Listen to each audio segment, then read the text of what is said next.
অতএব ভাবো, চিন্তা করো, আল্লাহ জিন্দেগি দিল, এই জিন্দেগি কিভাবে কাটাবো। আমাদের উচিত আল্লাহর পক্ষে দাঁড়ানো, কোরআনের পক্ষে নিজেকে প্রমাণ করা, আল্লাহ আমি তোমার দিকে, কোরআনের দিকে, রাসূলের দিকে, এটা প্রমাণ করা দরকার। যেমন এই দুনিয়ায় একদল ব্যক্তি প্রমাণ করাতে ব্যস্ত যে আমি কোরআনের বিরুদ্ধে, রাসূলের বিরুদ্ধে, উম্মতে মুহাম্মাদের বিরুদ্ধে, মুসলিম সমাজের বিরুদ্ধে আমি প্রমাণ করতে চাই। কেন? সে জানে আমি প্রমাণ যদি করতে পারি যে আমি কোরআনের বিরুদ্ধে, মুসলমানের বিরুদ্ধে, নবীর বিরুদ্ধে, তাহলে আমার পথ দুনিয়ার শয়তানরা আরো বড় করবে। তাই তারা তাদের মতো করে চেষ্টা করছে। এই দুনিয়ায় তারা তাদের মতো চেষ্টা করে যাচ্ছে। ঠিক তেমনি তুমি আমি যদি কোরআনের পক্ষে প্রমাণ দিতে পারি, রাসূলের পক্ষে প্রমাণ দিতে পারি, আল্লাহর দ্বীনের পক্ষে প্রমাণ দিতে পারি, তাহলে আমার আল্লাহ তোমায় যে পরীক্ষা নিচ্ছে, পরীক্ষায় তুমি কামিয়াবি হবে, তোমার জন্য কবর জান্নাতের বাগান হবে। জোরে বলুন সুবহানাল্লাহ। আর না হয় তুমি হয়তো ভিআইপি গাড়িতে ঘুরে বেড়াও, তোমার আগে গার্ড, পিছনের গার্ড, পৃথিবীর কেউ তোমায় হয়তো কিছু করতে পারলো না, কিন্তু আজরাইল আলাইহিস সালাম যখন আসবে, তোমার গার্ডও তোমায় ঠেকাতে পারবে না। জানটা কবজ করে যখন নিয়ে চলে যাবে, তোমার কবরটাই 99টা সাপ দেওয়া হবে। কেন? দুনিয়ায় তুমি গরিব মুসলমানকে মেরেছো, গরিব মুসলমানকে লুটেছো, গরিব মুসলমানকে হত্যা করেছো, মসজিদের পক্ষে যারা দাঁড়িয়েছে তাদেরকে মিথ্যা ইলজাম দিয়ে তুমি সমাজের কাছে বাজার গরম করেছো। মনে রেখে দিও, কেন? তুমি দুনিয়ার নকল খোদাদেরকে খুশি করার জন্য তুমি মুসলমান সেজে করেছো। তোমাকে কেউ না চেনো, তোমার মুনাফিকিটা আল্লাহ চেনে না, চেনে না। জোরে বলেন, চেনে না, চেনে না। আমার আল্লাহ তোমাকে কবরে শুরু করবে। আল্লাহ ছাড় দিয়েছে, তোমায় ছেড়ে দেবে না। অতএব শুধরে যাও, পরিবর্তন হও।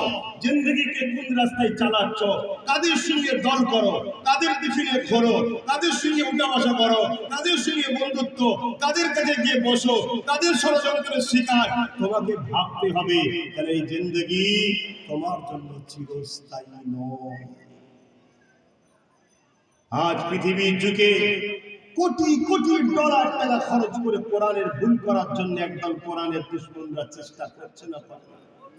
তার মধ্যে আমেরিকাও আছে, ব্রিটেনও আছে, ফ্রান্সও আছে, জর্ডানও আছে। তারা পৃথিবীর কোটি কোটি ডলার টাকা খরচ করছে। কেন? কোরআনের একটা ভুল বার করলে পৃথিবীকে দেখিয়ে দেবো কোরআনের ভুল পাওয়া গেছে। কেন? কোরআন যারা কেউ বুক ফুলিয়ে আজও দাঁড়িয়ে থাকতে পারেনি, সব 100 বছর যেতে না যেতে থুবড়ে পড়ে গেছে।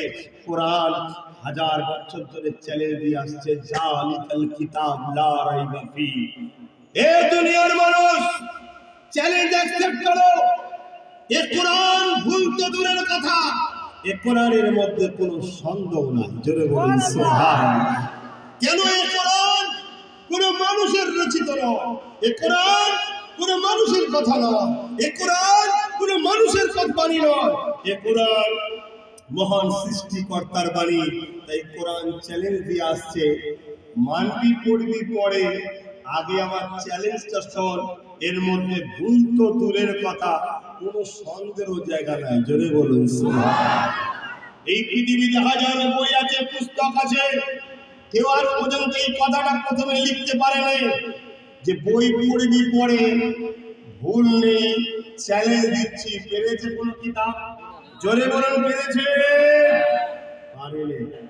একমাত্র কালামুল্লাহ চ্যালেঞ্জ দিচ্ছে। প্রথমেই চ্যালেঞ্জ অ্যাকসেপ্ট করো। উপরন্তু অন্যান্য কিতাবে দেখা যায় এইটা লেখা থাকে, ভুল মার্জনা করবেন, যদি ধরিয়ে দেন উপকৃত হব, পরের প্রকাশনায় সংশোধন করে দেব। বলা হয় না, হয় না? কিন্তু কোরআন কি বলছে? কোন ভুল তো দূরের কথা, সন্দেহ নাই। জোরে বলুন সুবহানাল্লাহ।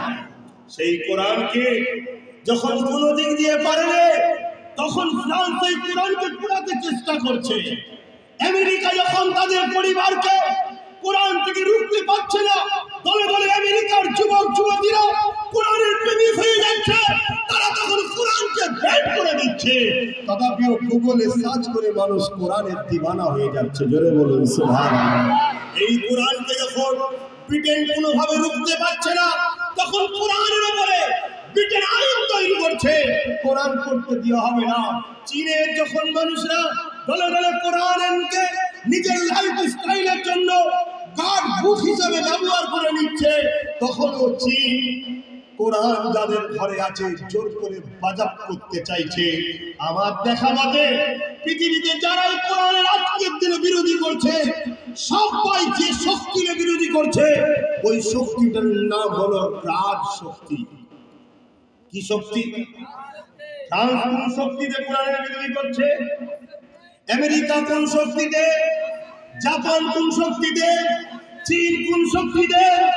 আমার দেশে তো কিছু কিছু জালিম কোরআনের বিরোধী করছে, তাদের পিছনে রাজ শক্তি আছে, তাই তারা জোর করে বিরোধী করে যাচ্ছে। তর্কে যুক্তিতে দলিলে তারা বিরোধী করতে পারছে না, গায়ে জোরে বিরোধী করছে। কোন শক্তিতে? জোরে বলুন। আমাদেরও ভাবা দরকার, আমাদেরও বোঝা দরকার, এমন শক্তিকে আমরা সাহায্য করব না যে শক্তি কামিয়াবির পরে আমার কোরআন যেখানে পড়ানো হয় এইটাকে তারা সন্ত্রাসের আতুরঘর বলবে, আতঙ্কবাদীদের থাকার জায়গা বলবে, এটাকে কোন রকম ভাবে মিটিয়ে দিবার চেষ্টা করবে। সেই শক্তিকে আমাদের সাপোর্ট করা ইসলামে হালাল হবে মনে হয়? জোরে বলুন, হবে মনে হয়? কেন? আমাদের কাছে জিন্দেগিটা যিনি দিয়েছেন তিনি সবার আগে, তিনি হলেন আল্লাহ। কোরআন হলো তিনার বাণী। আর বড় দুঃখের সাথে বলতে হয়, কোরআনিয়া প্রতিষ্ঠানে এসেছি বলে বলছি, আমার দেশে তো একদল মানুষ বোল্ডোজার দিয়ে মাদ্রাসাকে গুড়িয়ে দিচ্ছে, ভেঙে দিচ্ছে না, দেয় না? জোরে বলুন। কেন? কি অপরাধ? না এখানে কোরআন পড়ানো হয়। তসবিহে কি আছে? কোরআন তো ইনসাফ শিখায়, কোরআন তো দেশ প্রেম শিখায়, কোরআন তো হকুল ওতনের প্রেম শিখায়, কোরআন তো মানবতা শিখায়, কোরআন তো গরিবদের সাহায্য করা শেখায়, কোরআন তো একাল বাবাকে দাসত্ব করা শেখায়, কোরআন তো মা-বাপের সম্মান করা শেখায়, কোরআন তো বিল ওয়ালিদাইনি ইহসানা শেখায়, মা-বাপের উপরে ইহসান করো, মা-বাপের জন্য দোয়া করো।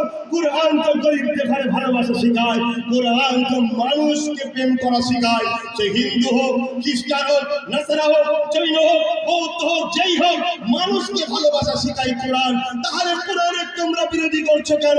বলছি না, কোরআন তো দেশকে প্রেম করা শেখায়। তার মানে কোরআন দেশদ্রোহীদের বিরুদ্ধে, যারা দেশকে লোটে তাদের বিরুদ্ধে, যারা দেশবাসীকে লোটে তাদের বিরুদ্ধে,